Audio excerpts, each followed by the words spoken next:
Donc, pour le premier bloc, on commence par les motivations personnelles de chacune. Ma première question, vous répondrez dans l'ordre, l'ordre a été pigé au sort. Donc, pour la première question, Christine, ensuite Ruba, ensuite Émilise. Quelles sont vos motivations personnelles et politiques à vouloir assumer le poste de porte-parole féminine du parti? Quelles sont les raisons pour lesquelles vous levez le matin et faites de la politique? Christine. Merci, c'est une excellente question. Moi, j'ai jamais rêvé dans ma vie d'être députée, puis j'aurais jamais imaginé qu'un jour je me lancerais dans une course pour succéder à Manon Massé. Mais à force d'indignation, j'étais tannée de chialer dans mon salon. Je voulais participer activement à la politique, puis je voulais me sentir mieux représentée. Donc c'est ça qui m'a fait me lancer en politique, moi, en 2018. En fait, en 2017, au municipal, juste avant. Puis après avec Québec solidaire, puis c'est les mêmes motivations qui me poussent à me lancer dans cette course-là. Je le vois, un défi de croissance comme mes collègues pour la suite des choses à Québec solidaire. Je sais que j'ai été dans les dernières années une force de croissance pour le parti dans ma région. Je veux pouvoir l'être à l'échelle nationale. Puis oui, ça a été dit dans la présentation, j'ai vraiment un grand sentiment d'urgence pour la suite des choses parce que la crise climatique, les inégalités sociales qui se creusent au Québec, ça m'inquiète énormément. L'effondrement de notre système d'éducation, moi, c'est ça qui parfois m'empêche de dormir, puis c'est ça pourquoi je me lève le matin, de vouloir que chaque enfant au Québec, peu importe la couleur de peau de ses parents, la job de ses parents, puisse avoir l'égalité des chances. Puis je sais que ça, c'est extrêmement précaire. En ce moment, on est en train de le perdre. Moi, j'ai vécu dans ma vie à quel point le filet social qu'on a, ça peut tout changer. Moi, j'étais la première à aller au cégep. Chez nous, je suis tombée enceinte pour la première fois au cégep. J'ai eu mes 3 enfants dans mes études. Je sais à quel point le filet social, la financière d'études, les services de garde, c'est ça qui nous permet d'assurer l'égalité des chances. Puis je veux me battre pour ce filet social-là. Puis je suis pressée qu'on réussisse à gagner la confiance des électeurs pour pouvoir former le gouvernement. On en a des solutions concrètes à Québec solidaire pour régler ces crises-là qu'on traverse. Puis c'est le temps qu'on les mette en œuvre parce que plus on attend, plus ça dégénère. Merci.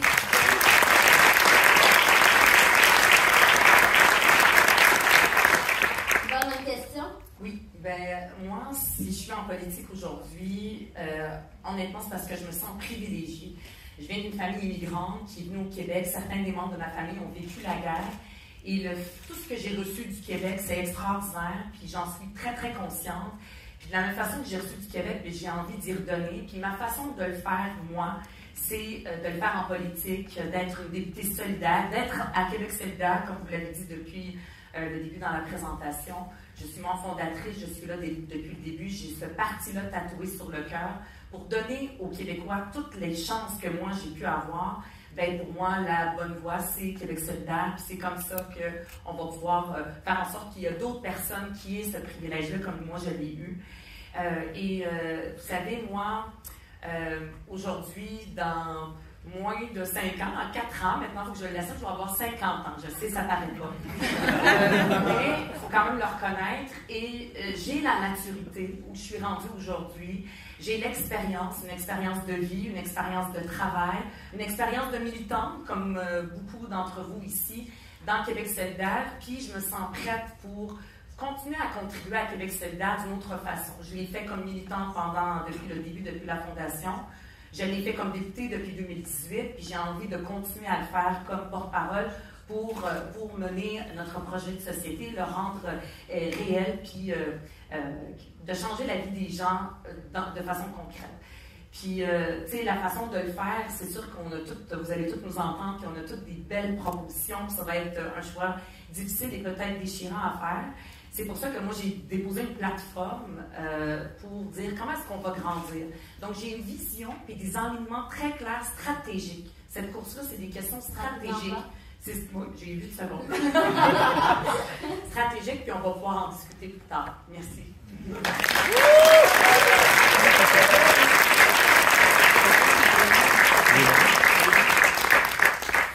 Émilie, une question? Merci, Manal. Bonjour à tout le monde. Très heureuse d'être ici aujourd'hui. Un peu à l'instar de Christine, jamais j'aurais pensé faire de la politique québécoise un jour dans ma vie. Puis ce qui m'a poussée à me lancer, entre autres, en 2018, c'est cette grande indignation de voir que les partis politiques ne se préoccupaient pas à pleine hauteur des enjeux qui sont vécus dans les régions, dans la ruralité du Québec. C'est ce qui m'a poussé vraiment à me lancer en 2018, où depuis des décennies maintenant, on nous maintient sous le seuil de la révolte. Et ça, moi, je n'en pouvais plus. Ça a été une victoire historique en 2018, cette percée-là solidaire dans Rouyn-Noranda-Témiscamingue. Et je me suis rendu compte pendant 4 ans de ce grand privilège que j'avais autour de la table de Québec solidaire, d'être un peu cette voix des régions, pour que ce ne soit pas, ça ne tombe pas dans nos angles morts quand on prend position sur différentes situations au Québec, sur différents enjeux. Et là, cette volonté-là de revenir par la grande porte à la succession de Manon Massé, c'est aussi parce que je suis grandement préoccupée de notre plafonnement, mais je suis convaincue que nous avons le meilleur projet politique pour répondre aux enjeux, oui, de la ruralité et des régions du Québec. Et la croissance de Québec solidaire, elle va passer par conquérir des nouveaux territoires, aller chercher des nouveaux territoires pour répondre aux enjeux et aux réalités que vivent les gens. Et moi, je veux qu'on redonne le pays et la justice aux gens qui l'habitent, ce territoire-là, à travers notre projet de société, notre projet de transformation de la société québécoise. Et pour y arriver, il va falloir que les gens se reconnaissent en nous, qu'ils se reconnaissent dans le projet qu'on met au jeu, dans le récit qu'on fait de nous. Et c'est pour ça que de pouvoir parler à travers des repères qui sont propres aux milieux peu densément peuplés, aux régions, à la ruralité, peut nous permettre d'avoir cette vision beaucoup plus globale pour que Québec solidaire incarne vraiment ce parti politique pour l'ensemble du Québec.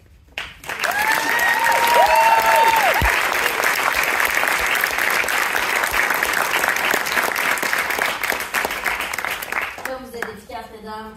Deuxième question, 2 minutes chacune encore, cette fois dans l'ordre, donc par Émilise et Christine ensuite. À titre de porte-parole, quelle serait votre ultime priorité pour les 3 prochaines années en vue du scrutin de 2026? La première priorité pour moi, ça serait d'avoir des propositions. C'est les propositions qu'on met de l'avant à Québec solidaire dans les programmes, dans la plateforme. C'est pas juste la porte-parole qui la met en œuvre, ce sont tous les membres. Donc pour moi, ça va être important d'être sur le terrain, de sortir de la bulle parlementaire puis d'être sur le terrain. J'ai été, moi, députée terrain, très, très présente depuis très longtemps. J'ai fait une tournée d'une enfant de la loi 101, j'ai fait une tournée en éducation pour ne pas faire juste le travail à l'Assemblée nationale, parce qu'on est très bon à Québec solidaire, on est performants, les députés. Cela dit, ça ne percole pas dans la population. On stagne depuis à peu près 2018. Il va falloir qu'on se démarque. Puis ça, notre plus grande richesse, ce sont nos membres. On a 20-25 000 membres qui sont partout, qui font du travail extraordinaire. Moi, je suis allée jusqu'à la Côte-Nord, en Gaspésie, partout. On a des membres partout, ancrés, connectés sur le terrain. Il va falloir que les gens entendent parler de ce qu'on fait partout à travers le Québec et pas juste au Parlement pour que ça se rende. Et moi, j'ai envie de faire ce travail-là.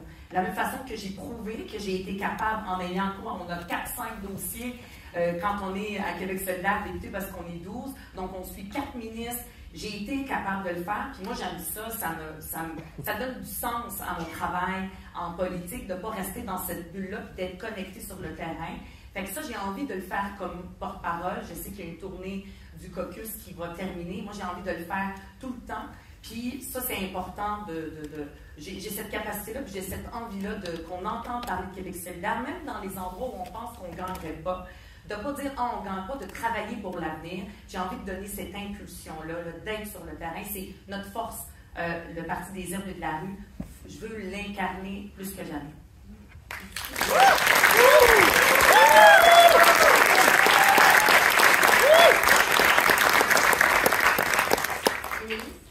Je pense que ma plus grande priorité, c'est de nourrir le courage de l'action. Pour moi, ça, c'est extrêmement important. Puis comme porte-parole extra-parlementaire, moi, je vois beaucoup d'avantages à ne pas être au Parlement pour avoir du temps à consacrer à notre terrain, à travailler avec les associations locales, avec les réseaux militants. Je veux dire, ce sont les gens sur le terrain qui donnent du sens à notre travail et nous avons le devoir d'aussi donner du sens à cet engagement politique-là. Et je suis très préoccupée par le cynisme qui habite la population. Donc, s'assurer que les gens continuent de se mettre en marche parce qu'on en gagne des causes à se mettre en marche. et donc de travailler comme ça avec la base militante. Je pense que c'est important aussi qu'on renoue Québec solidaire avec le deuxième front, avec, oui, bien sûr, des propositions qui vont améliorer concrètement la vie des gens au quotidien, mais ne pas perdre de vue les causes profondes qui génèrent les inégalités sociales, qui engendrent la crise climatique, et de renouer avec ces idées de projet. Le projet de la transformation de la société québécoise, ça va passer par des projets d'envergure. La souveraineté alimentaire, j'en fais beaucoup la promotion, cette idée de renouer avec la transmission intergénérationnelle, renouer avec nos savoir-faire locaux, donc d'investir un autre univers aussi, un autre univers imaginaire, si on veut, pour faire en sorte que ceux qui ont bâti le Québec se reconnaissent en nous et qu'on devienne ce parti-là des bâtisseurs, des bâtisseuses du Québec, et faire en sorte que la population, ultimement, se reconnaisse davantage dans notre grand récit, dans notre proposition politique. Donc, c'est à ça que je veux m'atteler à temps plein d'ici 2026, semer des graines pour faire fleurir le plus d'adhésion possible.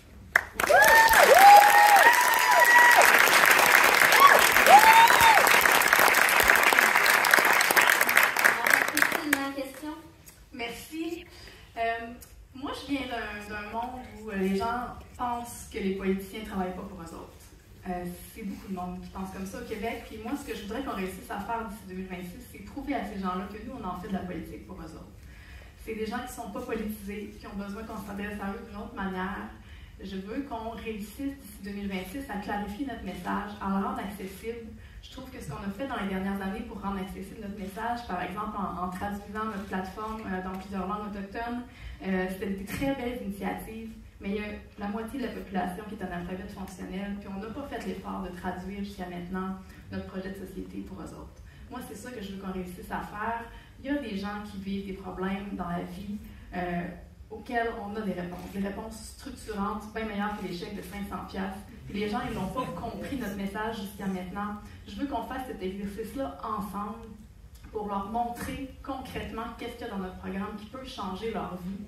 Je veux qu'on fasse l'exercice aussi pour se rendre crédible auprès d'eux, pour devenir l'alternative à la CAQ, parce qu'ils en sont insatisfaits. Pour devenir crédible, je pense qu'il faut se mettre les idées claires entre nous sur c'est quoi qu'on va faire quand on va former le gouvernement en priorité.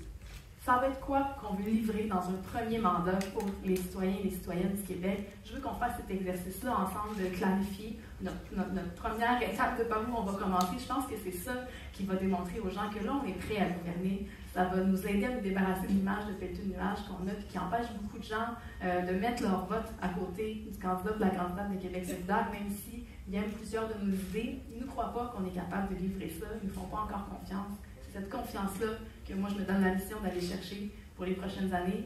Puis, comme je viens de l'univers où on me fait le moins confiance en ce moment, je pense que j'ai les bonnes cartes pour y aller.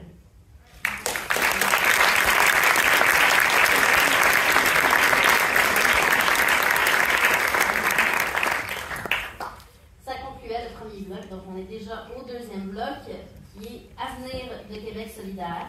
La première question sera 2 minutes par personne. Dans l'ordre, ce sera Christine, Ruba et ensuite Émilise. La première question va comme suit. Dans les dernières années, Québec solidaire a consolidé sa place comme première force politique chez les jeunes. Selon vous, chez quel nouveau public le parti devrait-il tenter de percer en priorité? Et qu'est-ce que Québec solidaire doit améliorer dans son offre politique pour plaire à ces nouveaux publics? Christine. Merci. C'est une excellente question. C'est vrai qu'on a quelques étiquettes qui nous collent à la peau, notamment celle d'être un parti de jeunes. Ça fait en sorte que beaucoup de gens qui se considèrent pas jeunes se demandent si on peut bien les représenter. Un peu comme l'étiquette de parti montréalais, qui fait en sorte que les gens en dehors de Montréal se disent « ben coudonc, c'est pas eux qui peuvent bien me représenter ». Il faut absolument s'assurer de se débarrasser le plus possible de ces étiquettes-là.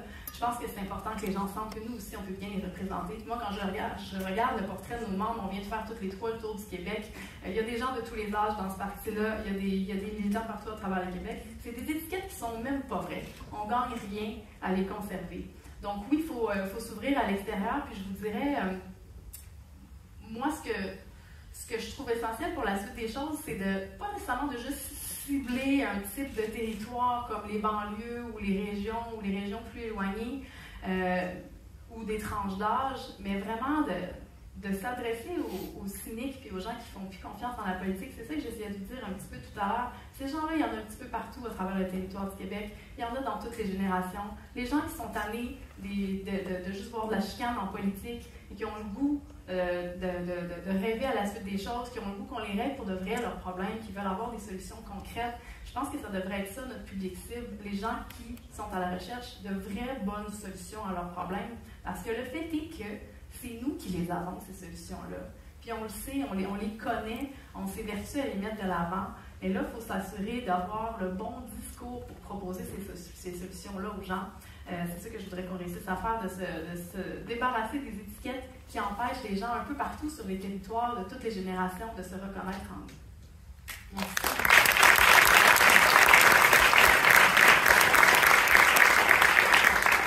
La question, Cuba? Oui. Très excellente question, Mana. Merci, c'est moi qui l'ai écrite. Oui, je sais. Donc, comme le dit Roxane, ça va être important d'élargir tout à l'heure, d'élargir aussi notre électorat si on veut percer.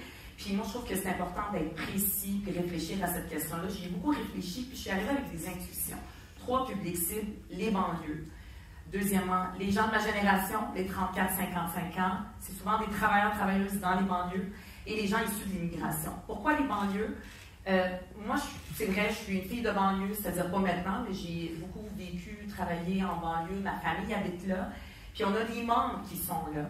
Puis c'est souvent des gens qui étaient dans les centres urbains, puis qui ont décidé de se déplacer puis d'aller là. Fait que c'est des gens, il y a des gains qu'on peut faire là. C'est les gens de la classe moyenne qui payent des impôts, mais ils ont l'impression de ne pas avoir assez de services publics et tout ça. Puis comme je le disais, ils étaient déjà dans les centres urbains. Donc, il y a des gains à faire chez ces gens-là. Les 34-55 ans, je parle beaucoup aussi des travailleurs-travailleuses. Tu l'as mentionné au début, Manal. J'ai travaillé pendant une quinzaine d'années dans l'industrie avec des travailleurs-travailleuses, dans des usines, dans des shops, avec des filles et des gars. Là-bas, c'est très genré, le job de filles, le job de gars. Puis, c'est important aussi qu'on leur parle. Ça, c'est un chantier que j'aimerais qu'on ouvre beaucoup plus sur la transition juste. Comment est-ce qu'on va faire la transition de notre économie, la transition écologique, sans que les premiers qui payent le prix de ces changements-là soient les travailleurs et travailleuses? Il va falloir être connecté à eux puis leur parler pour pas qu'ils aient l'impression que les transformations qu'on veut faire vont leur faire peur. Dernièrement, les gens issus de l'immigration, je nous regarde, on fait beaucoup d'efforts pour les avoir, mais malheureusement, dans nos instances, ils ne sont pas si présents que ça. Ce sont souvent les mêmes. Puis moi, j'ai envie de leur dire, j'espère que Québec solidaire, si vous partagez nos valeurs, j'aimerais que Québec solidaire soit votre maison, comme Québec solidaire est ma maison depuis très longtemps.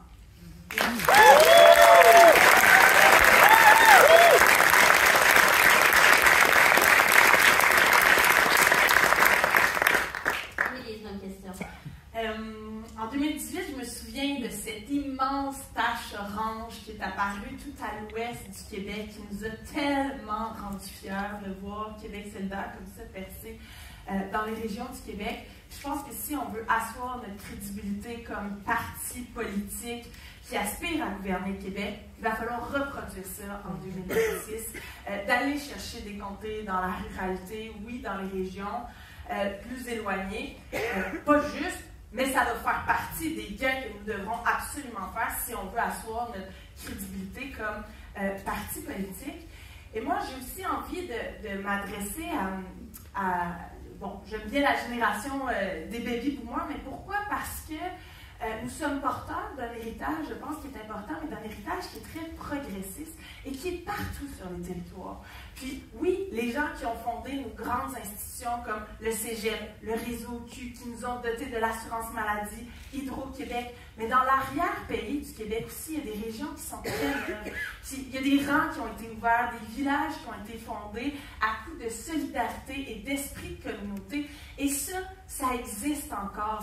Ça s'est transmis dans nos mémoires collectives. Et ce fonds-là, il est très présent. Et en ce moment, il y a peu d'offres politiques pour aller chercher ces gens-là. Et moi, je refuse qu'on abandonne les gens des territoires peu densément peuplés, des régions plus éloignées, aux politiques néolibérales, des nouveaux gouvernements qui nous appauvrissent, qui s'en prennent à notre territoire et qui nous maintiennent dans des inégalités géographiques. Moi, je refuse qu'on condamne les régions à ça et la ruralité. Donc, je souhaite que ça fasse partie de nos prières.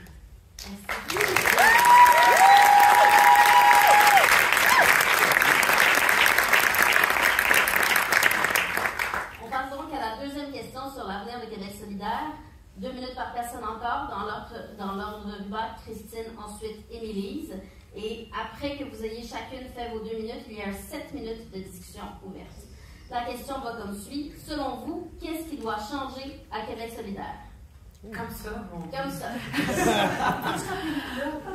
Oui, l'ordre ruban, ensuite Christine, ensuite Émilise. Ben, j'ai fait justement je vous ai parlé tout à l'heure que j'ai fait une plateforme, ceux qui ne l'ont pas lu, la chercher sur ruban2023.québec. Et je ne l'ai pas faite toute seule sur un coin de table comme ça. J'ai vraiment réfléchi avec des gens sur ça. Puis, une des choses que j'ai mis de l'avant, tout à l'heure j'en ai parlé, c'est de faire une tournée d'aide sur le terrain, de sortir de la bulle parlementaire. Puis l'avantage que je peux avoir, c'est qu'en étant aussi députée, ben, c'est important, je vais pouvoir aussi aller à l'Assemblée nationale, puis en même temps haranguer le gouvernement sur des enjeux que, par exemple, des membres un peu partout au Québec, sur lesquels ils ont souligné à quel point c'est important qu'on soit présent là-dessus. Ça, c'est important de pouvoir faire ça parce que en ce moment, on a un caucus qui n'est pas paritaire. Malheureusement, on a 2 fois plus de députés hommes que de députés femmes. Puis pour un parti féministe, c'est une position quand même difficile. Et c'est important que les 2 porte-paroles, ben, que ça soit à égalité. C'est-à-dire qu'il n'y en ait pas un qui parle aux médias de façon nationale parce qu'il est présent à l'Assemblée nationale et l'autre non. Et pour moi, c'est quelque chose, comme je le disais, j'ai pu le faire d'être sur le terrain en étant député. Donc, quand on est porte-parole, on a moins de sujets qu'on porte. Donc, on a plus de temps aussi, puis on est libéré pour ça. L'autre élément important, c'est de donner plus de voix aux membres dans nos régions. Notre plus grande richesse, je l'ai dit, ce sont nos membres. Puis, il y a plusieurs propositions que j'ai mis de l'avant. Par exemple, on a un caucus. Les députés pourraient adopter des régions. Par exemple, moi, je demande la permission aux gens de la Mauricie. J'aimerais ça les adopter. Je ne sais pas s'ils acceptent.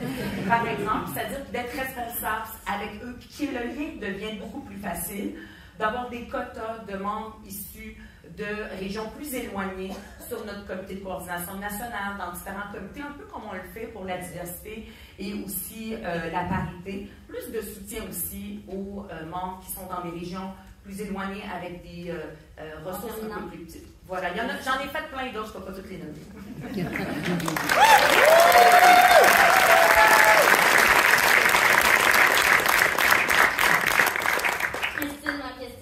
Merci, Maman, pour ta question. Je vais y aller en 2 volets parce qu'il y en aurait long à dire, mais il y a 2 choses que j'aimerais beaucoup voir changer à l'interne à Québec solidaire. C'est d'abord qu'on se fasse plus confiance à l'interne, qu'on développe une plus grande culture de communication à l'interne. Puis ce que je veux dire par là, c'est que parfois je sens de la méfiance de part et d'autre entre les associations locales, la permanence.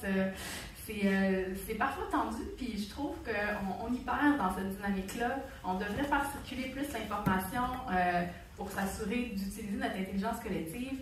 On devrait, par exemple, pas attendre à la dernière minute avant d'envoyer de l'information sur des propositions. Puis on devrait aussi écouter le feedback que les gens nous donnent pour les améliorer, ces propositions-là. C'est ça que je veux dire par améliorer la communication à l'interne.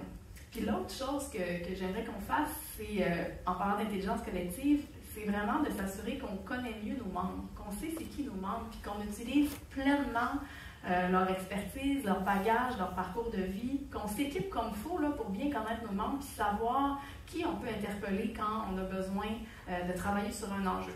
Si par exemple, moi je suis porteuse de dossier sur les proches aidants, mais je veux réfléchir à une proposition pour les proches aidants, j'aimerais ça pouvoir savoir c'est qui parmi nos membres qui est proche aidant, pouvoir les consulter, avoir leurs échos, pouvoir tester des idées avec eux autres. Même chose quand on veut développer une proposition sur les PME. On a plein de membres qui ont des PME, on ne sait pas nécessairement c'est qui, il faut le connaître par bouche à oreille.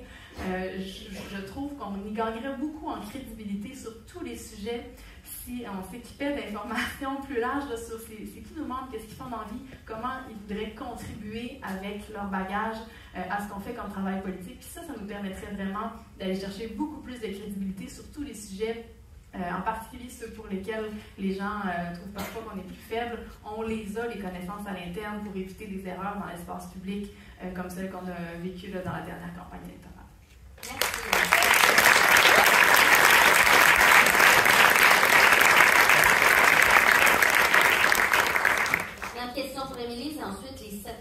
inscriptions ouvertes.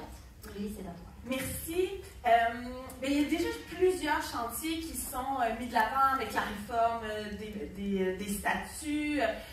Ruba vient de donner de très bons exemples. Christine aussi. Je pense qu'on est tous un peu dans cette idée-là. Moi, j'adore l'idée d'avoir des porte-parole responsables de région. Je pense que ça va faire une belle différence.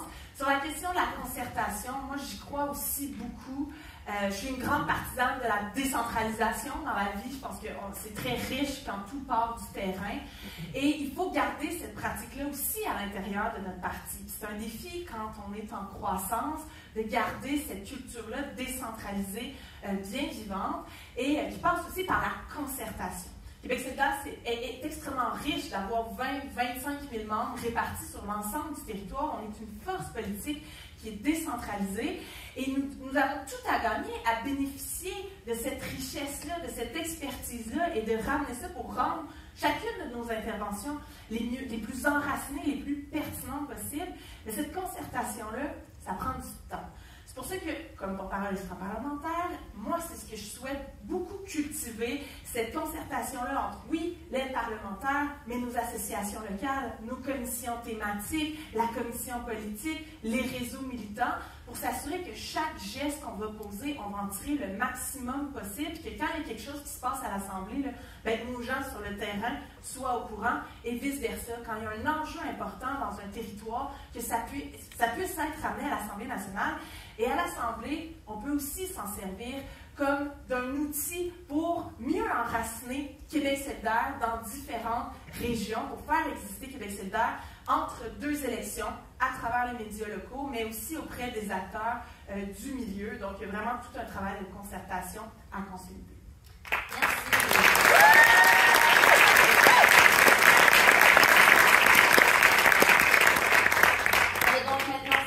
Pour discuter ensemble de ce que vous auriez voulu ajouter pendant vos 2 minutes. Peut-être que je renchérirais sur ce que tu viens de dire, Émilie, parce que pour gagner en crédibilité sur tout le territoire du Québec, c'est vraiment important de réussir à s'ancrer sur les luttes locales, ce qui se passe vraiment dans chacune des communautés.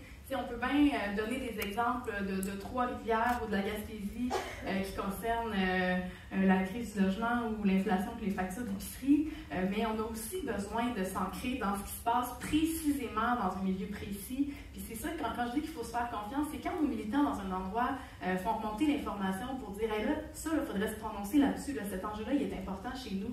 Bien, j'aimerais ça qu'on soit capable de travailler en collaboration pour leur montrer qu'on est des alliés de ces luttes locales-là, qu'on le fasse davantage. Puis c'est ça qui nous aiderait, je pense, à réussir à susciter de l'écoute encore plus partout sur le territoire. Puis, j'ajouterais, si je peux me permettre, c'est que ça permet aussi de dégager des grands dénominateurs communs. Puis quand on se rend compte qu'il y a une situation qui se passe, par exemple, en Abitibi-Témiscamingue, des fois, la même situation se passe en Gaspésie, elle se passe en Outaouais, elle se passe au Bas-Saint-Laurent, je pense, à la fermeture des départements d'obstétrique. Mais ça, à un moment donné, ça peut s'inscrire ensuite dans notre grand discours national de dire que nous, là, on trouve ça inacceptable de condamner des femmes à rouler 130, 150 km pour accoucher et de ne pas avoir ces services de proximité-là. Puis quand on parle de ces choses-là, puis qu'on adresse les inégalités géographiques qui sont vécues dans les régions, mais là, tout d'un coup, c'est là que les gens se reconnaissent dans notre discours et qu'ils sont compris, qu'ils sont reconnus. Et c'est ça notre défi, que les gens se reconnaissent. Donc, oui, ce travail terrain-là, il est essentiel pour additionner et générer des grands dénominateurs. Oui, absolument. Moi, j'adore le travail terrain. C'est ce qui donne un sens, comme je le disais, c'est vraiment, vraiment important qu'on le soit de plus en plus. Puis le parti a commencé à le faire. On n'arrive pas comme nous, puis on veut faire du travail terrain. C'est déjà commencé, mais il faut le faire encore plus. Puis souvent, moi, j'ai essayé, aussi dans cette course-là, d'être le plus concrète possible, parce que tous les diagnostics, on est tous d'accord avec ça, puis on en parle, ça fait longtemps. Fait qu'une des propositions que je n'ai pas mentionnées tantôt, en fait, il y en a deux. Par exemple, on disait vers quels gens on doit aller, c'est-à-dire comment élargir notre électorat. Puis ça, c'est des intuitions que moi j'ai. On a des intuitions, toutes c'est des personnes âgées, toutes c'est des personnes cyniques.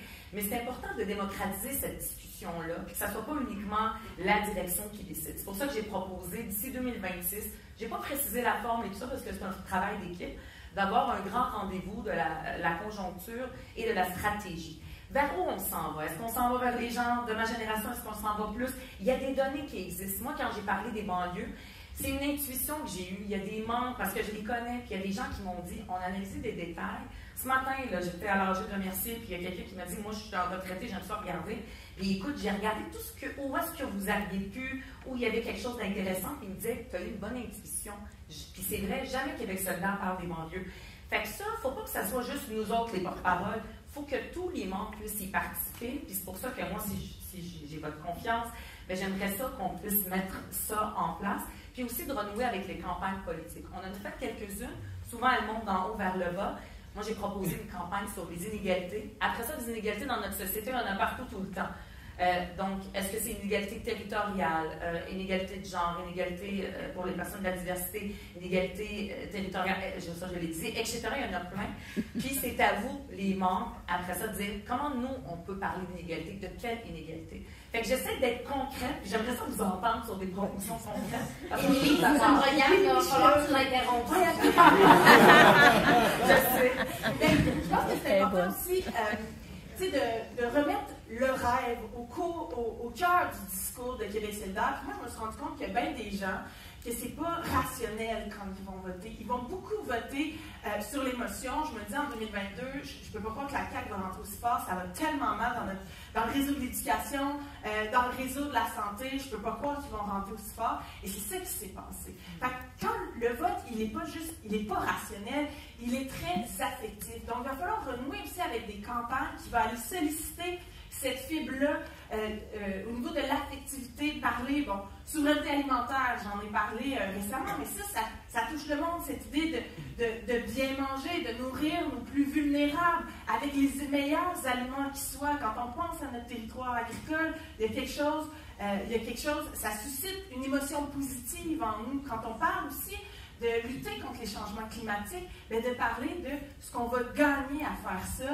en mettant au cœur le lien entre les individus. Et là, Christine, je te passe la porte pour le dire. Ce que tu dis, Émilie, parce que c'est vrai qu'il faut réussir à toucher le cœur des gens, mais moi, je pense pas que les gens ont voté pour la CAQ par affection, puis encore moins pour le rêve que la CAQ leur proposait. Je pense qu'ils ont sur la peur. Ils ont sur la peur. Ben, moi, j'ai l'impression que beaucoup de gens ont voté pour la CAQ parce qu'ils comprenaient bien leur proposition. Puis leur proposition, c'était quelque chose qui répondait à leurs besoins, puis c'était d'avoir un 500$. Bon. C'était pas, hein? C'est sursimplifié, mais je veux dire, pour beaucoup de gens, c'était ça. Ça leur faisait pas peur, ce que la CAQ proposait, premièrement, puis ils le comprenaient très bien. Puis moi, j'aimerais ça qu'on se rappelle collectivement qu'il y a énormément de gens qui n'ont pas d'espace dans leur vie, qui n'ont pas le privilège comme nous là, de consacrer du temps dans leur vie à réfléchir à long terme pour le Québec, à participer à des assemblées politiques comme on le fait. Il y a énormément de gens là, dont les conditions de vie sont tellement précaires, pas juste la précarité économique, hein. Il y a des gens qui ont des bons revenus mais qui courent après leur temps parce que sont monoparentales, parce que bon, ils font des heures supplémentaires obligatoires pour toutes sortes de raisons. Ces gens-là, ils ont des considérations qui sont aussi très pragmatiques. Fait que lui, il faut s'adresser au cœur, comme tu dis, mais on ne peut pas se dispenser d'offrir une réponse très pragmatique aussi aux préoccupations des gens. Mais on fait comment? Moi, c'est vraiment la question. On veut tous parler aux Sénéques. Des Sénéques, il y en a des vieux, il y en a dans les banlieues, il y en a dans les régions, il y en a des jeunes, il y en a partout. Comment? On fait comment? On rend le discours accessible et compréhensible. Tu sais, quand on parle de fiducie foncière, combien de gens sont capables de comprendre qu'est-ce que ça veut dire s'ils captent ça à la radio? Pour vrai, moi, de là où je viens, il n'y a personne qui peut comprendre ce vocabulaire-là. C'est ça qu'il faut faire attention. Il nous reste 28 secondes. Moi, j'avais envie de vous entendre aussi sur la parité. J'ai fait une proposition cet été sur la parité. Puis je suis certaine que vous êtes aussi heurtés que moi du fait qu'on n'est pas paritaire. Qu'est-ce que vous pensez de la proposition que j'ai faite? Est-ce que vous en avez une? Parce qu'il va falloir qu'on en ait une. Mais moi, je propose de ramener une femme de plus au Québec.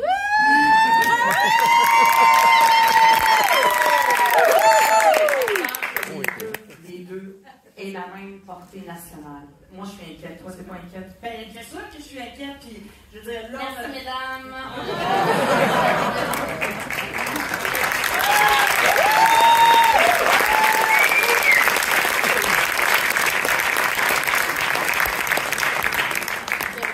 Vous lancer sur la question avec 15 secondes.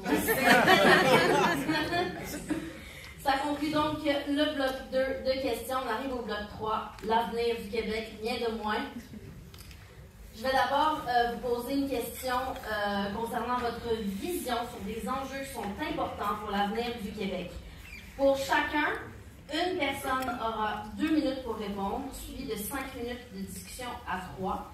Les noms ont été pigés au hasard. Donc, la première question, ce sera Christine qui répondra. Et ensuite, une discussion à 3.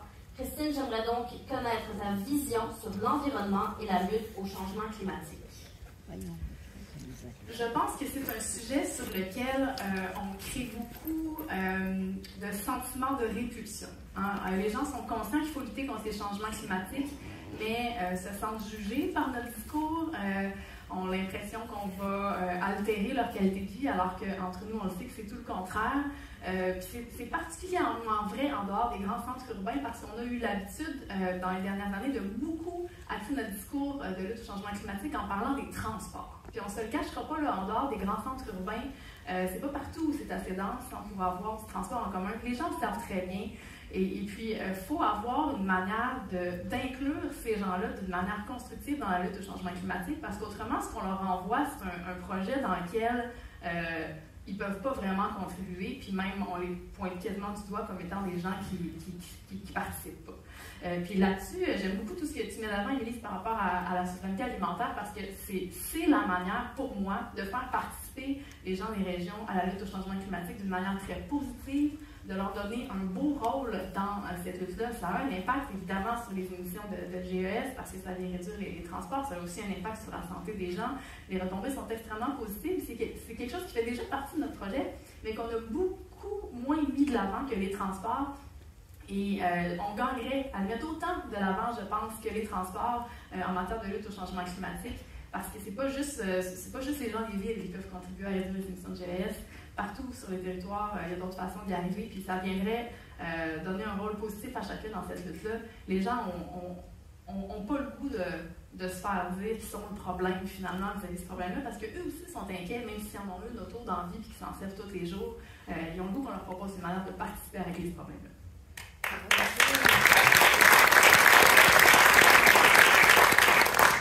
Mesdames, vous pouvez vous joindre à la discussion à 3 pendant 5 minutes. On a envie de le faire. Je vais laisser Émilie. Moi, j'adore parler d'environnement, mais puis je trouve qu'on va gagner à le faire de manière positive, mais c'est extrêmement transversal de parler de lutter contre les changements climatiques. Christine a donné l'exemple du transport.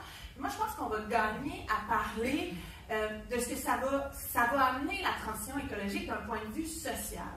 Puis quand on veut réformer le système de transport, parce qu'on n'aura pas le choix de passer par là, c'est le secteur qui est le plus générateur de GES, mais tu sais, dans les régions, oui, on a soif d'avoir du transport collectif, mais aussi pour désenclaver certains secteurs, pour offrir des alternatives à nos aînés qui n'osent plus prendre la voiture en hiver, pour nos nouveaux arrivants qui n'ont pas de permis de conduire. Donc, on veut réformer le système de transport. C'est pas juste pour lutter contre les changements climatiques. Il y a des gains concrets au niveau social à développer massivement le transport collectif. Même chose avec le verdissement ou les solutions nature. C'est pas juste nécessairement pour préserver des petits bouts de forêt qui vont nous aider à assainir l'air. C'est aussi pour s'assurer que notre monde a accès à la nature, a accès à ces petits oasis-là un peu partout, dans les milieux urbains comme les milieux ruraux, comme les régions, parce qu'on sait ce que ça fait d'un point de vue pour agir sur la détresse des gens, sur les dépressions. Je veux dire, tout ça est documenté, ça nous fait du bien d'aller dans le territoire. Donc, vraiment de l'amener dans une perspective de gain, puis qu'est-ce qu'on va gagner socialement à lutter contre les changements climatiques. Moi, j'ai envie comme d'aider nos membres qui nous regardent, les trois qui sont déchirés, puis je le dis tout le temps, j'aimerais pas ça être à votre place, là, moi aussi je serais déchirée, mais ça, c'est pas mon problème. Moi, je me dis, comment est-ce qu'on fait les choses différemment? Transport, tu sais, sur le programme, il n'y en a aucune de nous trois qui dit qu'il faut qu'il y ait du privé en santé, par exemple. Sur la programme, les propositions, de toute façon, c'est pas les porte-paroles qui décident, ce sont les membres, c'est vous. Fait que c'est quoi la nouveauté qu'on amène? Le plan, la transport, on en a beaucoup parlé pendant la dernière campagne électorale, peut-être moins de façon incarnée de nos membres. C'est pour ça qu'il faut que les propositions aussi viennent de nos membres, ça on l'a dit.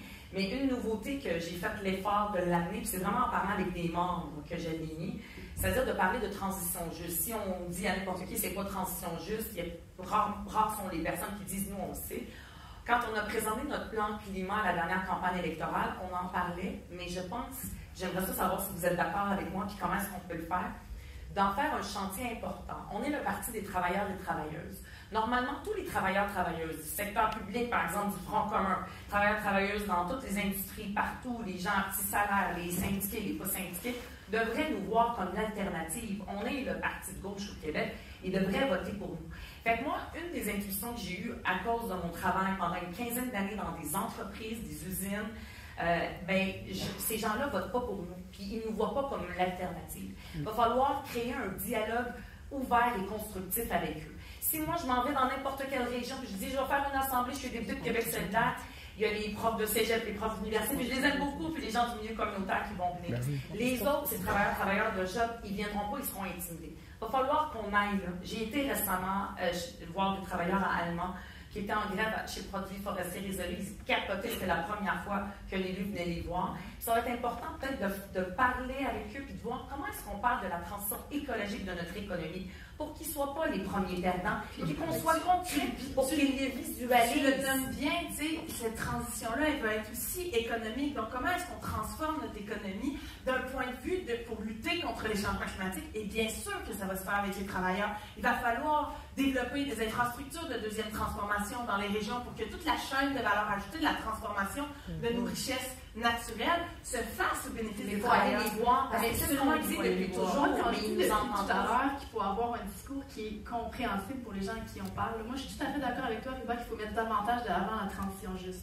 Mais à part des délégués syndicaux qui nous autres, la transition juste, il n'y a pas grand monde pour qui ça veut dire quelque chose. Je pense qu'il faut avoir des projets plus concrets. Puis tu sais, quand on faisait la bataille contre GNL, on disait il pourrait y en avoir d'autres meilleurs projets que ça pour créer des bons emplois dans la région. Mais on n'en avait pas d'autres à proposer. Ben moi, j'aimerais ça justement qu'on travaille avec les associations locales, qu'on leur fasse confiance pour en identifier des projets qui seraient porteurs, qui seraient concrets, des vrais projets, pas juste de dire on va trouver d'autres façons que vous allez pouvoir travailler puis avoir des bons emplois. C'est ça la transition juste. Il faut qu'on ait vraiment quelque chose de tangible à leur proposer. Il faut aller voir les travailleurs de shop. C'est plus eux, les syndicats de shop, qui, par exemple, à la fonderie moi je m'en fous des centrales syndicales et de leur boss. C'est ces travailleurs-là, il faut qu'on s'assoie avec eux, parce qu'eux aussi veulent un environnement sain. Et eux aussi veulent de la bonne qualité de l'air pour leurs enfants. Fait qu'il va falloir voir comment est-ce qu'on l'amène. Le temps a été coupé, mesdames. Je sens que Patrice Roy.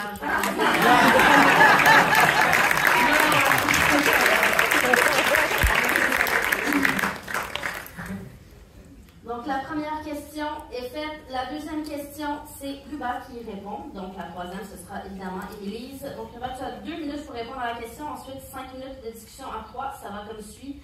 Quelle est ta vision sur l'identité québécoise, l'indépendance et le nationalisme?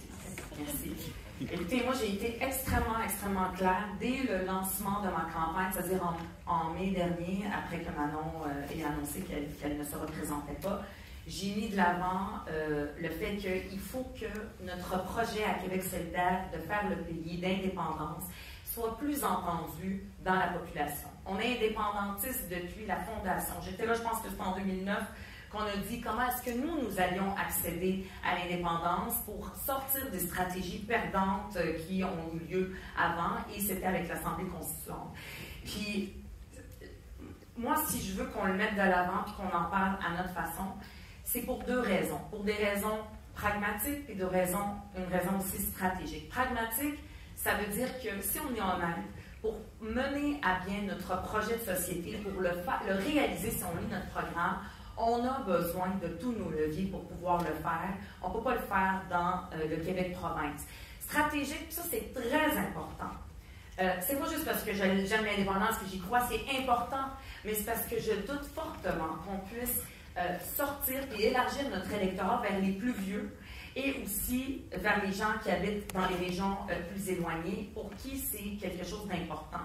Puis ça, c'est... Pourquoi je le mentionne puis je le trouve important? Parce que on ne peut pas continuer à être le parti, à parler toujours des mêmes choses. C'est-à-dire qu'il faut qu'on continue de parler de le coût de la vie, justice sociale, le logement, changement climatique, on est les meilleurs. Il faut qu'on continue. Mais il faut qu'on ajoute l'indépendance, parce que si on continue à faire la même chose puis qu'on n'ajoute rien de nouveau, bien, on va avoir le même résultat. Fait que c'est pour ça qu'il faut l'ajouter, comme ça on va avoir un projet de société complet, puis en parler à notre façon, à nous, qui est différente, puis qui a un espace pour Québec solidaire qu'on n'occupe pas en ce moment, puis que j'aimerais qu'on occupe. Merci, Ruba.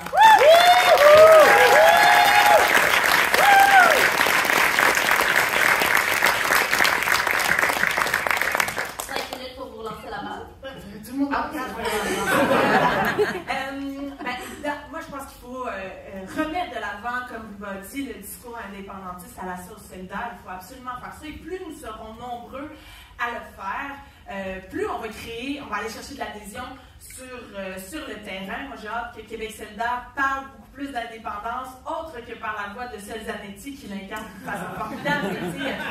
On veut sortir de nos étiquettes, il faut le prendre sur nous, ce discours-là, et de lier ça à ce que les gens, aux préoccupations des gens. C'est ça qui va faire sens le plus avec le projet d'indépendance, c'est quand on est capable de lier ça aux préoccupations des gens. Quand on parle d'agriculture, par exemple, des fois les agriculteurs, moi, ça m'est arrivé qu'ils me l'ont dit, oh my god, c'est une autre affaire que vous voulez faire, ça, l'indépendance. Mais pourtant, ils sont tellement dépendants des accords de libre-échange qui sont signés par le Canada. On n'arrivera jamais à faire la souveraineté alimentaire du Québec. Par exemple, si on reste pris à l'intérieur du fédéral, lutter contre les changements climatiques, on sait, les nouvelles générations sont extrêmement préoccupées, et pas juste, là, mais bon, on associe souvent les jeunes et l'écologie, mais de rendre ça encore plus concret pour eux, de lier ça aussi avec l'indépendance. Et moi aussi, j'aime en parler dans une perspective de rapprocher le pouvoir du monde. Et ça, je vous dirais que ça marche. Et peu importe d'où on vient, peu importe où on habite, peu importe notre origine, tout le monde a soif de retrouver du contrôle sur sa vie, sur le développement de sa communauté. Puis si je retire quelque chose du combat qu'on a mené sur la qualité de l'air à Rwanda, c'est ça, c'est comment ça se fait qu'on n'est pas capable de définir les limites de l'acceptable et de l'inacceptable pour des situations qui nous concernent et qui nous touchent. Ça n'a juste pas de bon sens. Et donc, la première chose à faire, c'est de retrouver notre souveraineté politique pour qu'on soit capable de s'autodéterminer après. Et lorsque le Québec sera un pays, il n'y aura pas le choix de faire redescendre des compétences à l'échelle des villes, des régions, des MRC, des municipalités, à l'échelle de là où ça fera du sens, pour qu'on soit capable d'agir sur les enjeux qui sont vécus quotidiennement et là, dont les solutions nous échappent parce qu'on n'a pas de contrôle dessus. Ça se joue à Québec, ça joue à Ottawa, et ça n'a pas de bon sens si on veut vraiment régler les enjeux très terrain. Moi, j'ai le goût d'ajouter à tout ça que, oui, il faut lier les luttes, puis on a eu l'occasion d'en parler le plus souvent, très souvent à travers les différents débats, mais il y a des chantiers importants qu'on a à faire à l'interne par rapport à l'indépendance. On n'accepterait jamais, par exemple, qu'un sondage nous dise que la moitié de nos membres ne se déclarent pas féministes. Mais comment ça se fait qu'on n'est pas déjà en action pour s'assurer que... c'est les membres, c'est les électeurs. Les électeurs, c'est très, très important de faire la distinction. C'est vrai que la distinction, c'est pas les membres, c'est les électeurs. Je comprends, Ruba. Mais mon point, c'est que ça fait partie des valeurs fondatrices de Québec solidaire, l'indépendance, et c'est une notion qui n'est pas comprise et intégrée par tout le monde. C'est une lutte qui n'est pas partagée par tout le monde qui adhère à Québec solidaire. Je pense qu'on a un chantier très important à mener là-dessus pour s'assurer que, peu importe la façon dont on est arrivé à Québec solidaire, peu importe quelle est notre lutte prioritaire, qu'on comprenne à quel point ces luttes-là, elles sont interreliées, puis à quel point on a besoin aussi de l'indépendance, puis aussi... J'ai parlé d'être plus concret depuis le début, je vais t'en donner des exemples concrets, Ruba. Je trouve qu'on a un chantier important à faire pour dire d'abord quelle forme elle va prendre l'Assemblée constituante, de notre point de vue, c'est pas tout d'en parler, puis aussi quand elle sera en marche, cette Assemblée constituante, nous, c'est quoi qu'on veut dans la Constitution d'un Québec indépendant.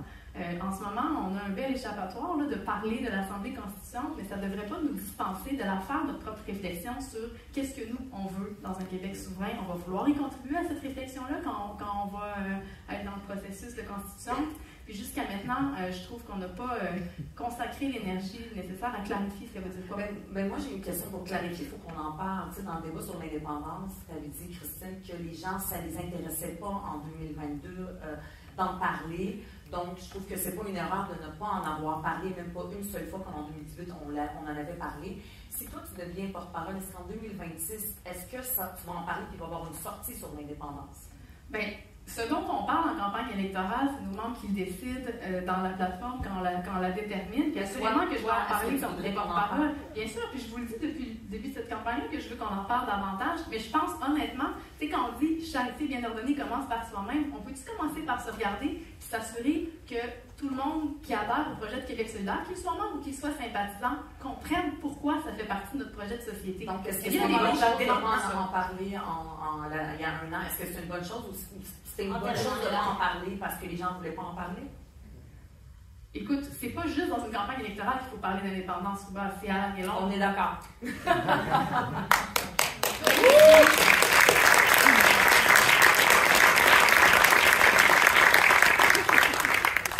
On va donc vers la troisième question qui est lancée à Émilie en premier, 2 minutes, et ensuite discussion à 3 pendant 5 minutes.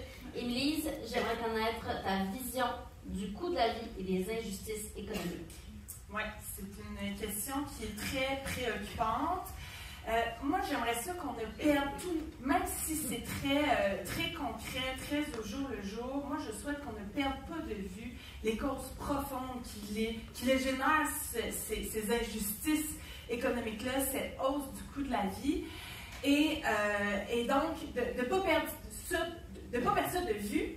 Et moi, j'en veux beaucoup à la concentration du pouvoir économique qui prend en otage, en fait, les gens dans leur travail, les gens lorsqu'ils vont à l'épicerie. C'est cette concentration-là de plus en plus marquée du pouvoir économique. Et donc, moi, j'en appelle à ce qu'on arrive avec des alternatives, en fait, pour le déconcentrer, ce pouvoir-là. Et ça va passer par toutes sortes de choses. Et bien sûr, à court terme, par exemple, au niveau de nos services publics, bien sûr, il faut agir massivement sur les conditions de travail. On va être en grève imminemment. Mais si on veut s'assurer que les gens continuent d'être capables d'aller s'acheter ce qu'ils ont besoin de s'acheter à l'épicerie, par exemple, bien sûr, il va falloir hausser les salaires, mais il va falloir aussi s'assurer qu'à un moment donné, on arrête de toujours devoir dépenser plus pour les choses qu'on consomme. Et ça, ça va passer, à mon avis, par reprendre le contrôle sur notre économie et trouver et mettre en place des alternatives à ce système économique-là actuel qui les génère les inégalités sociales et qui génère au passage, en plus, la crise climatique. Et ça va passer par se réapproprier une économie qui va être beaucoup plus à l'échelle de proximité, à l'échelle locale, sur laquelle on va avoir du contrôle. Donc, pour déconcentrer, il va falloir aussi décentraliser. Et donc, je vous dirais, moi, c'est ce que j'ai le goût qu'on continue de travailler à Québec solidaire, s'attaquer aux causes profondes qui les génèrent, ces inégalités. Merci. Moi, j'ai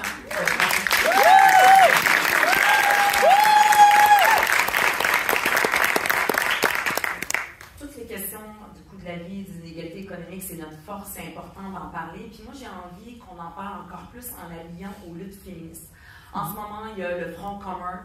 Puis ça, c'est vraiment une lutte féministe. Il y a des femmes que le gouvernement là, est en train de leur offrir n'importe quoi. Ils donnent des chèques à toute la population. Puis après ça, ils oublient que les gens surtout des femmes qui tiennent nos services publics à bout de bras, font partie de la population québécoise. Puis de leur offrir comme ça des grenades, c'est absolument inacceptable. Donc moi, j'ai envie qu'on soit encore plus audible pour lier les deux. Tu sais, le taux d'inflation en ce moment, il est de 4,8 %. Puis ça fait encore plus mal aux femmes quand on parle d'intersectionnalité. Il faut que ça soit encore plus audible. Puis souvent, quand on parle au gouvernement, il nous répond « Ah, les infirmières, les enseignantes. » Mais il n'y a pas juste ça là, dans nos services publics. Il y a toutes les personnes qui sont syndiquées, qui sont dans le Front commun, qui sont inaudibles. Les femmes, les secrétaires dans les ministères, dans les différents organismes publics, les agents de bureau, c'est toutes des femmes qui travaillent pour notre gouvernement et qui sont à petit salaire.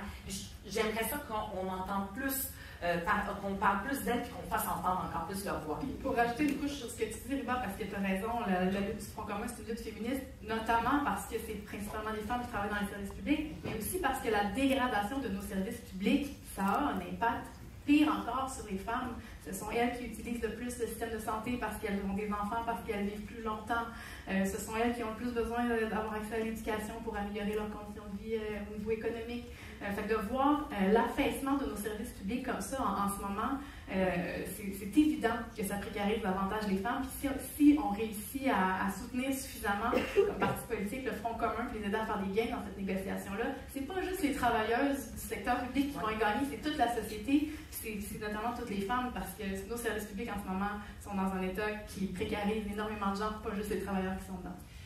J'aimerais ajouter que, outre les luttes pour les conditions de travail, il faut définitivement améliorer. La question de la centralisation de qui prend les décisions, ça reste extrêmement préoccupant et important dans le débat, dans la discussion collective qu'on est en train d'avoir sur nos services publics. Et moi, j'ai entendu énormément de gens qui les identifient, les solutions pour améliorer améliorer les conditions de vie immédiates des gens qui sont frappés par la pauvreté, qui sont frappés par l'itinérance, mais les travailleuses qui sont, parce que c'est des femmes et les travailleuses qui sont sur la ligne de front, ben, elles n'ont pas les outils pour... Elles identifient les solutions, mais là, c'est pas le bon programme, c'est pas la bonne subvention, la personne qui est en mesure de prendre la décision ben, est loin, puis là, quand on fait remonter la problématique dans la grande chaîne des prises de décision, ben là, c'est rendu là, ça fait plus de sens.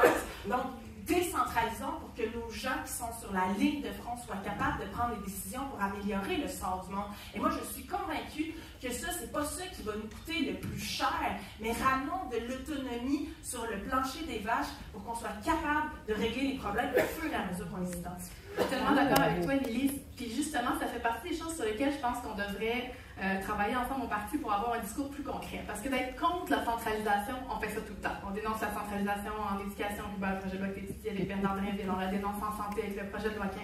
Mais notre proposition à nous, à Québec solidaire, à part de dire qu'on veut décentraliser, n'est pas si claire que ça. Puis on a du travail à faire pour justement clarifier. Nous, ça veut dire quoi pour nous décentraliser en santé, en éducation? Ça veut dire quoi déconcentrer les pouvoirs, comme tu le dis, Émilie? Bien sûr que c'est ça qu'on veut pour la société québécoise, mais en ce moment, notre proposition n'est pas claire. Puis justement, quand je vous disais tout à l'heure sur la question de la Constitution, qu'on devrait se mettre les idées claires sur nous, on veut que ça soit réparti comment, par exemple, les pouvoirs au Québec, bien ça nous aiderait dès maintenant à avoir un discours qui est plus ancré dans le quotidien, qui résonne encore plus dans la tête des gens, parce que tout le monde est contre la centralisation en ce moment, tout le monde est pour la décentralisation, mais comment? C'est ça que les citoyens nous disent quand on leur en parle, qu'on n'a pas les réponses encore. J'ai une question, parce que là, il reste comme 1 minute, là, puis je ne vais pas faire comme tantôt. Donc, par rapport à la décentralisation des services et des pouvoirs, comme je te disais, je suis sur le projet de loi de la réforme Drinville pour crier haut et fort contre ça, puis c'est pas bon aussi dans les gens dans les régions, avec les centres de services scolaires. Mais j'ai comme une question par rapport à ça. Si on forme un jour le gouvernement, c'est ça qu'on veut faire, puis des fois on a comme des enlignements nationaux qui sont importants, que ce soit en environnement, en n'importe quoi, puis que dans une communauté locale, ben là les gens, par exemple, il y a un projet polluant là, ou quelque chose dans les services publics qui veulent faire ça différemment que nos objectifs nationaux. Comment est-ce qu'on trouve l'équilibre? J'aimerais ça savoir des ministres, parce que c'est un sujet que tu regardes beaucoup. Comment on trouve l'équilibre? Il n'y a pas comme un danger de laisser tout ça aux localités puis d'oublier nos objectifs nationaux? Je pense que les deux sont très conciliables, d'avoir des grands objectifs nationaux, puis après ça, ça devient une question de démocratie qui est fondamentale. Moi, ce que je veux, c'est rapprocher le pouvoir du monde, puis une fois que le pouvoir est acquis au plancher des vaches... C'est malheureusement terminé, finalement.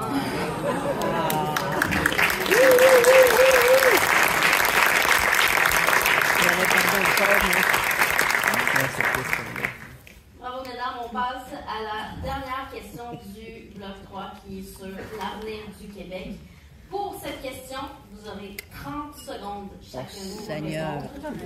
Le sort a déterminé. On commençait par le bout en revenant vers moi. Donc, Christine d'abord, Émilie ensuite, en dernier. La question, quelle est la première chose qu'un gouvernement solidaire fait à son arrivée au pouvoir? Christine.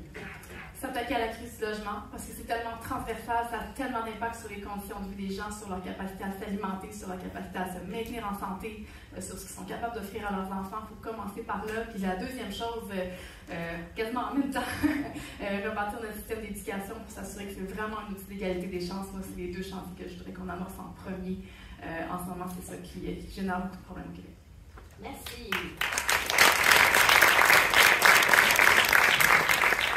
Émilie, 30 secondes. C'est parce que là, tout ce qu'on dit, c'est pas les autres choses sont pas importantes, mais le chantier en transport collectif, moi, je le trouve fondamental parce que ça va prendre du temps.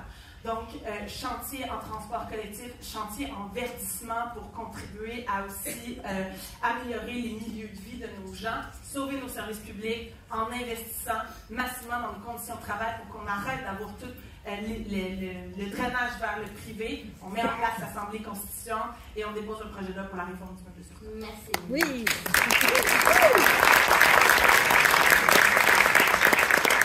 30 secondes. Sauver nos services publics, sauver nos services publics, sauver nos services publics, c'est extrêmement important, santé, éducation, transport, etc. Parce qu'ils sont en train de foutre le camp. Puis notre fierté nationale, c'est notre filet social, nos services publics. Puis il faut qu'on les tienne comme à la prunelle de nos yeux. Puis malheureusement, elles sont en train de foutre le camp à cause des décisions néolibérales qui ont été prises dans les années passées. Cela dit, quand on forme le gouvernement, on est ambitieux à Québec solidaire. Je vais répéter ce que Manon avait dit en 2018.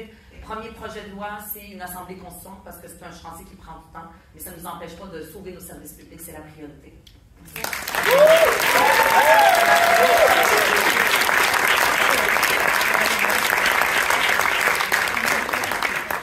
C'est déjà le temps de conclure ce débat. Donc, chaque candidate aura 1 minute et demie pour conclure de la façon de son choix. On peut faire un slam, c'est ça? Ou une gigue. Ou une gigue. Le sort est terminé. On commençait par Émilie, ensuite Christine, ensuite Riva. Émilie, tu as 1 minute et demie. Le choix il est déchirant. On n'a pas arrêté de vous le dire. Cette campagne-là, elle arrive vraiment, elle tire à sa fin. Moi, je vous invite vraiment à considérer qu'est-ce qui va être bon pour Québec solidaire, pour qu'on sorte du plafonnement, pour qu'on s'inscrive dans toutes les mémoires collectives comme un vrai parti prêt à gouverner Québec, dans lequel l'ensemble de la population québécoise va se reconnaître pour qu'en 2026, ça se passe pour vrai avec Québec solidaire. Donc, faire cette analyse-là, je pense personne ne va le prendre nécessairement personnel, mais vraiment, ce qu'on veut, c'est la croissance de Québec solidaire. Donc, qui de nous trois va être capable d'assurer cette croissance-là, bien sûr, avec Gabrielle, avec Roxane et avec l'ensemble de notre force militante. Moi, j'ai envie de vous dire aussi, comme ultime cri du cœur, moi, je vois une grande complémentarité dans ce rôle de porte-parole. Oui, homme, femme, mais je vois cette complémentarité-là extra-parlementaire, parlementaire, de renouer avec la politique du cœur. Manon va laisser un immense... pas un trou, j'ai envie de dire, mais Manon a marqué la politique québécoise justement avec cette politique du cœur-là. C'est fondamental qu'on maintienne ça. Et finalement, d'avoir cette urbanité-là, ruralité, pour avoir vraiment un discours le plus complet possible, le plus englobant pour que l'ensemble de la population québécoise se reconnaisse dans Québec solidaire.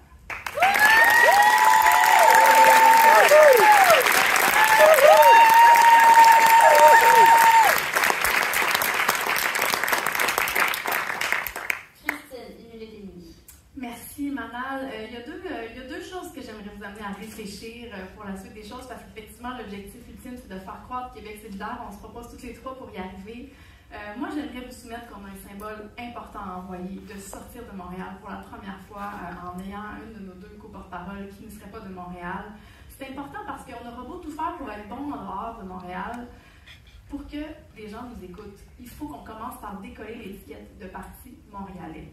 Et donc, le symbole d'envoyer une co-porte-parole qui n'est pas de Montréal, il permet de susciter une curiosité, de s'assurer que les gens vont être attentifs au travail qu'on va faire.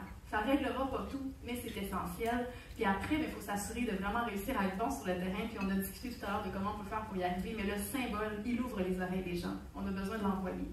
La deuxième des choses que je veux vous soumettre, c'est, moi je vous invite à penser laquelle de nous trois réussirait le plus à convaincre les gens que vous connaissez, qui partagent des valeurs avec nous, mais qui n'adhèrent pas encore à Québec solidaire, de voter pour nous.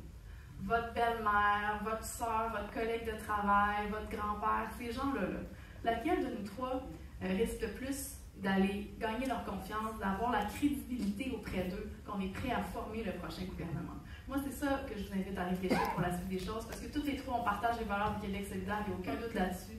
La suite du parti, ça va bien se passer pour succéder à Manon, peu importe laquelle de nous trois, mais qui va nous aider à gagner la confiance des gens qui ne sont pas déjà avec nous. Merci, Christine.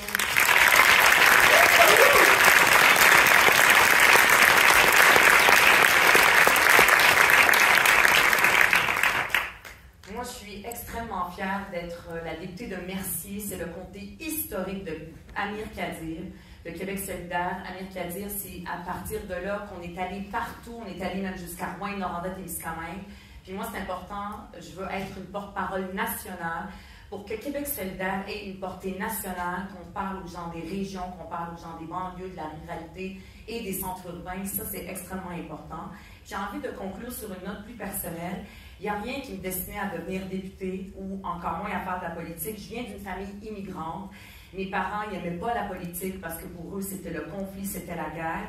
On ne parlait pas d'inégalité, on ne parlait pas de féminisme, encore moins d'indépendance. Mais moi, je suis privilégiée et mon parcours a fait en sorte que j'ai rencontré des gens extraordinaires comme Françoise David qui font que je suis ici aujourd'hui devant vous. Puis les gens, ils votent pas uniquement avec leur tête, ils votent avec leur cœur, et je dirais même surtout avec leur cœur. Puis pour rejoindre le cœur des Québécois, on a besoin de les faire rêver. On a besoin de parler de notre projet de pays qui, pour les faire rêver et d'incarner la fierté et l'espoir. La fierté, ça n'appartient pas uniquement à la CAQ de François Legault, c'est à nous. Puis en terminant, je vous invite à vous poser la question suivante. Qui pourra nous permettre d'aller parler au plus de Québécois et Québécoises? Puis moi, avec mon expérience, avec mon parcours, je suis convaincue que je suis celle qui pourra nous mener plus loin en 2026. Et bien sûr, je veux le faire avec tous les membres de Québec solidaire. Merci.